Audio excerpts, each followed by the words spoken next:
Hey guys, welcome to Finding Fuscata. I'm Sean. I like to talk about things that I think are being hidden from us. And right now, I am listening to an audiobook called Feminism Against Progress. And it's by a woman named Mary Harrington. And if you haven't seen any of the reviews or anything like that, any of the interviews that she's been doing, highly recommend you go check it out. Because this is definitely one of the things that's being hidden from us. And I don't want to step on any landmines, but having said that, I'm pretty sure you just stepped on a landmine by doing that. One thing that I've learned in my social media career is that there are two things that you don't tangle with. One is witches, and two is feminists. And what the witches, I learned that because I was on TikTok, and they had witch talk, I guess, and there was a lady who was talking about the different disciplines within the craft, and that some people were taking some Celtic stuff and then some American stuff, and they were mixing some things together, and she was saying you shouldn't do that, and you have to stick to whatever the craft is. And I just wrote an innocent comment saying, oh, I didn't realize that there was fundamentalism within witchcraft. And dude, you would have thought that I sacrificed a squirrel to Baal on the evening news by the reaction that I got. It was crazy. So I learned that there is no fundamentalism in witchcraft, apparently. And then I've also been for a long time an outspoken opponent of neo-feminism, because in my own personal experience, I have never seen a single good thing come from neo-feminism. In fact, in my personal life, I've seen nothing but pain and destruction and misery and just fucking destroyed lives coming from neo-feminism. I've never seen anything else but that my entire life. It started with my mother when I was 3. Got bit by the neo-feminist bug, and decided that she wanted to take a lover, and got knocked up and left my dad, and it was just the whole entire thing's been a train wreck ever since. So when somebody says the word feminism to me, I kind of cringe. And I've gathered enough data over the years to be able to support some of my views and some of my points. And there are counterpoints. I listen to both sides of the argument and whatnot. But what Mary Harrington has done is she went down and she dug in, and she found the data. She found the evidence. She found the threads throughout history, and she lays them out in her book fucking beautifully. It's amazing. And it's both satisfying and infuriating when you realize just how badly fucked we are because of that bullshit. So here's my thing that I keep coming back to, and every time I'll get somebody to listen, I'll say this out loud. But when I think of postmodern feminism, and I have to specify, I say postmodern feminism, neo-feminism, third wave feminism, or fourth, 15th, I can't even keep track of how many waves of feminism it is. I'm not talking about the suffragettes. I'm not talking about the real gut-wrenching, life-risking battle to get women equal rights under the law. That's not what I'm talking about. And anybody who says that women shouldn't have the right to vote just needs to get probably kicked in the teeth, at least. Just shut the fuck up. Don't tell me that women can't have the right to vote. Don't tell me women can't have autonomy over their bodies. Don't tell me that women can't have, equal pay for equal work. Yeah, All of that shit is absolutely 100% true. And I don't think any sane person can make, nobody can make an argument against that, based on the data. It's just, plain and simple. That's the best thing. The societies that function the best are societies that, embrace those values and, treat women with equality. So what the fuck am I talking about? What I'm talking about is Ursula, which, okay, that's a huge turnoff into left field, but hear me out.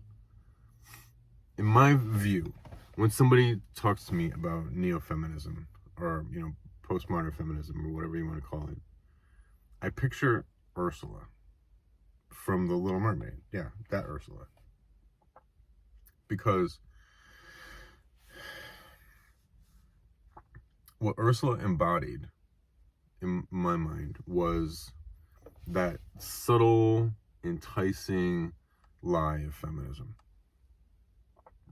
And conversely, what King Triton embodied was an out-of-control patriarchy without a system of checks and balances, or a proper system of checks and balances in it.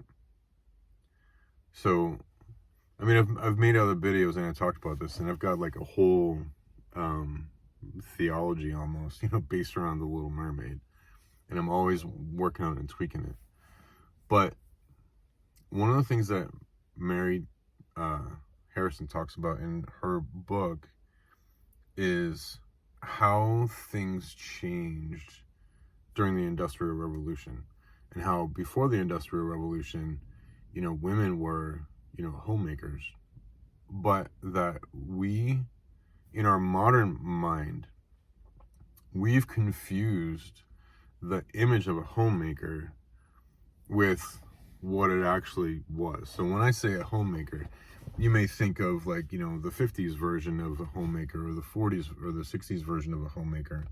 And that person, that woman, had, machines that did her work. There was, washing machines and electric irons, and there was, ranges and stoves that you could use, and she could go to the grocery store and buy food. And, there was just like, there was plenty, and things were, a little more easily manageable. And I think one of the arguments that Mary tries to make in her book, I haven't gotten all the way through it yet, but I don't think that she would, I don't think she would say I was wrong on this, is that ironically, that version of the homemaker that we have in our modern minds, because of the stereotypes of the 50s and 60s, which, my parents' generation were trying to overturn because I think they could see that there was something legitimately wrong with it. I believe that the argument that Mary is making is that that stereotype is kind of crazy making. Because before the Industrial Revolution, when these when women had to be a homemaker and actually like making textiles and making the cheese and making the bread and like managing that kind of stuff, and it's just taking care of the house, that was a much more robust time. And I think that was a time when women found like just like a deep satisfaction with their lives. But then when they move into the more modern era and they have these different technologies that can help them with this work, then maybe they look back on their parents, or maybe looked back on their grandparents, and they, I don't know, it's got to do something weird to your head. I'd be really curious to have a conversation with somebody, maybe Mary, about that, and what that must have been like for a woman in the 40s and 50s, the especially with husbands coming back from the war, and maybe their dads fought in World War I, so their dads had PTSD and who knows what else. I think they called it shell shock back then. And and then they've got their husbands coming back from World War II, and they've got PTSD and shell shock or whatever they're calling it, and it's completely untreated. There's a lot more, closeted homosexuality and like weird fetishes, and you've got these women who are living in this modern world, and they've got more money than they're used to having, but then they're still expected to live by these old conflicted values, and then things are changing, but they don't really want to, but they don't feel like they're as good as their moms and their grandmoms, and I can't even imagine how complex and frustrating that must have been for the internal world of women in the 40s and 50s and 60s. That must have just been like so crazy to live in a time like that for them. And so obviously you have to consider that kind of thing, right? But I think the thing that we see today, so anyway, back to Ursula. One of the things that Ursula does in The Little Mermaid is she entices Ariel because Ariel is interested in the world of men. And you can see the correlation between that and our lives, because young women of many generations have long been curious about the world of men, like males, like men specifically. And because it was just a different world, we did different things. We like hunted and killed stuff and farmed things and went to war, and and then the Industrial Revolution came, and we worked in factories, and we did construction stuff, and there was politics, and there was like men were always outside the home doing that kind of stuff in a manly world. And there's something enticing there, to women, to the feminine, to find out what that whole world is all about.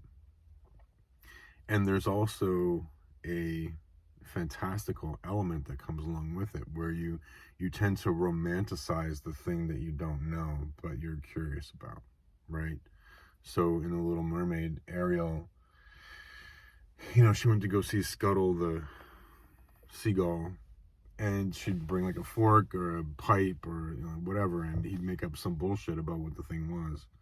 She believed it, and she still thought the whole thing was all just kind of magical. She was fascinated with forks and pipes and things like that. And the person who was translating what that world meant didn't really know what the fuck he was talking about.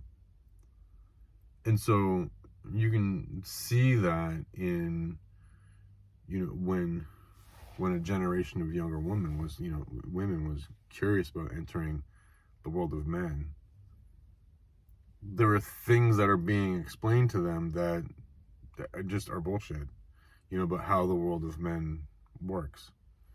And and they couldn't access it, they couldn't do it, they couldn't quite get there, and it wasn't just about having the right to vote, it wasn't just about having reproductive autonomy, it wasn't just about having those sorts of things. It was about, there's a fundamental difference, just like with Ariel and with Eric.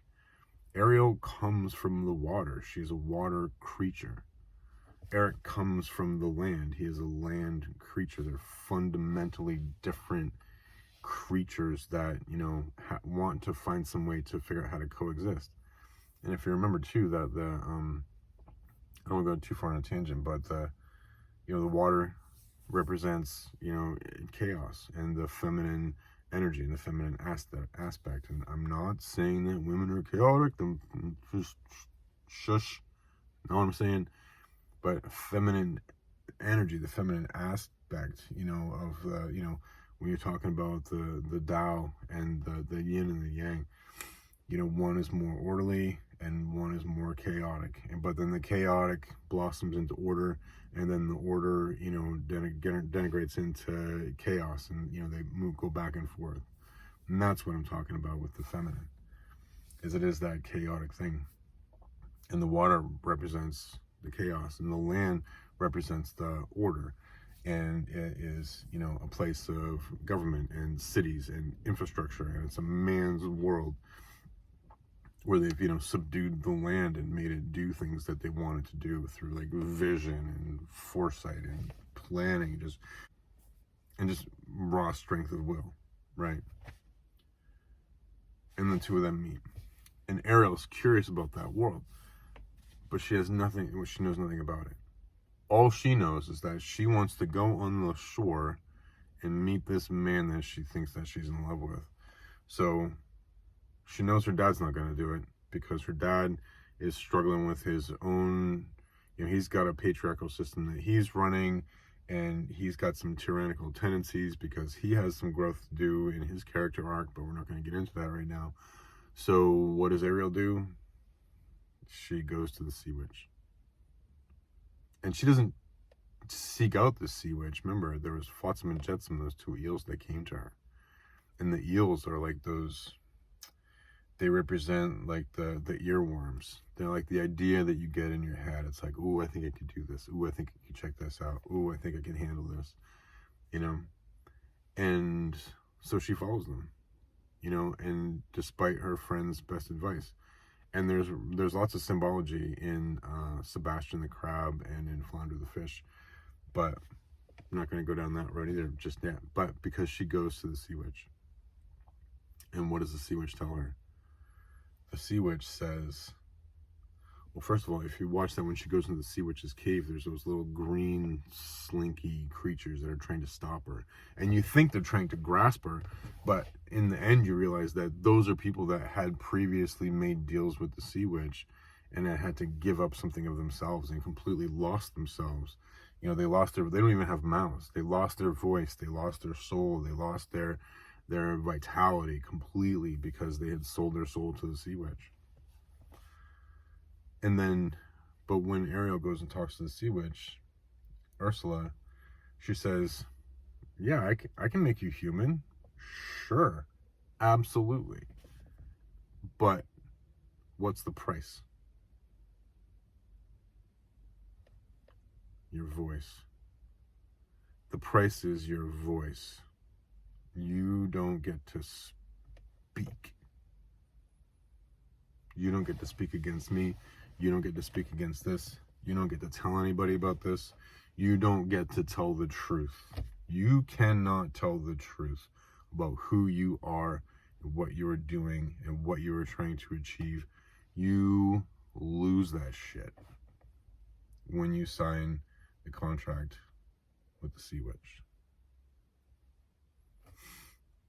And I think it's interesting that even me, I'm quite a liberal guy in most cases, I'm fucking deathly afraid. I'm afraid to even say the word feminism. Seriously. Like, I don't want to get canceled before I even get started. You know?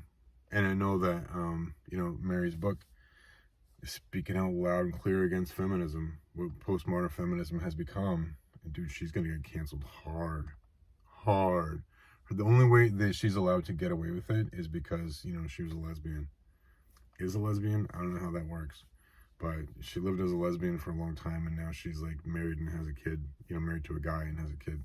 So, I don't know. I'm staying the fuck out of that one, because that sounds like a great way to get myself besmirched until the end of time. But, going back to Ursula though, so what does Ursula do? When she puts the hex on Ariel, takes her voice so she can no longer speak, she tells her, men aren't interested in you as a person. Men are only interested in you for your sexuality. Men are not interested in what you have to think. And then she takes her and she splits her. She's unified. She's one. Her body is, you know, she doesn't have two legs. She's one. She rips her apart. So now she's got legs. And you can see that in the symbolism of going from an agrarian society where women wore dresses and skirts because it was more practical for like hygiene purposes, and you know, it's just the way that the world was then. But then when you go into the city, when you go into work, those sorts of things don't apply anymore. They don't work as well anymore, and pants work better in the world of men. That's why men wear pants, because skirts would just get in the fucking way of everything. And we got zippers and we external plumbing, so what are you gonna do? We don't have the hygiene concerns that women do. So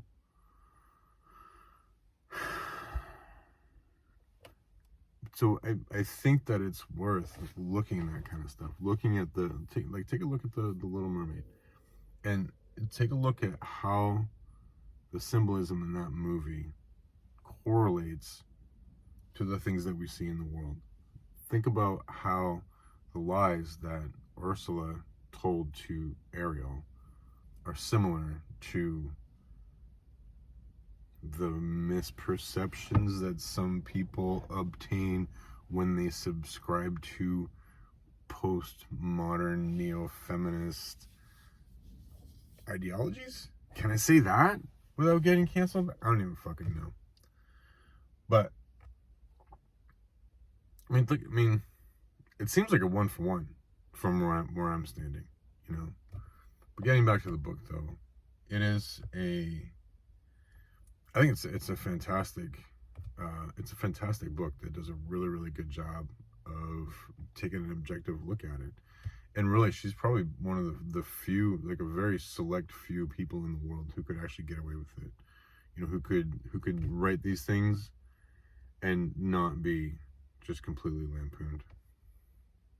Maybe not lampooned, lambasted, lambasted. I don't know. You know what I mean. Destroyed.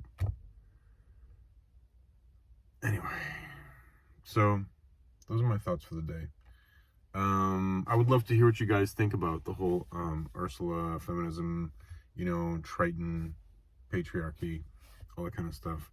I've done a lot of work on those ideas. If you want to hear more about it, definitely let me know, because there are many, many ideas. And in fact, you know, go take a look, go watch the movie for yourself. Not the Hans Christian Andersen one, the Disney one from like the 80s or 90s. That's the one. The new one, I haven't seen that, and I'm sure it's also a train wreck of, I don't know. But whatever. I'll probably check it out and probably eat those words, but I don't fucking care. So, yeah, that's it. Keep reading, keep learning, keep your mind open. Don't let anybody tell you that you cannot speak. Never give up your voice. It's the most important thing to have.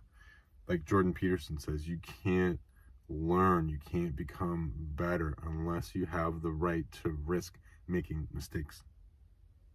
And the only cure for bad speech is better speech. So maybe on that note, I should start doing this shit over on Rumble. I don't know. Anyway, love you much. Get lots of rest. Take care of each other. Be kind. Say your prayers, however it is that works for you. Make sure you're not vitamin D deficient. And, I don't know. Give somebody, a random person, a smile today. Like this. Yay!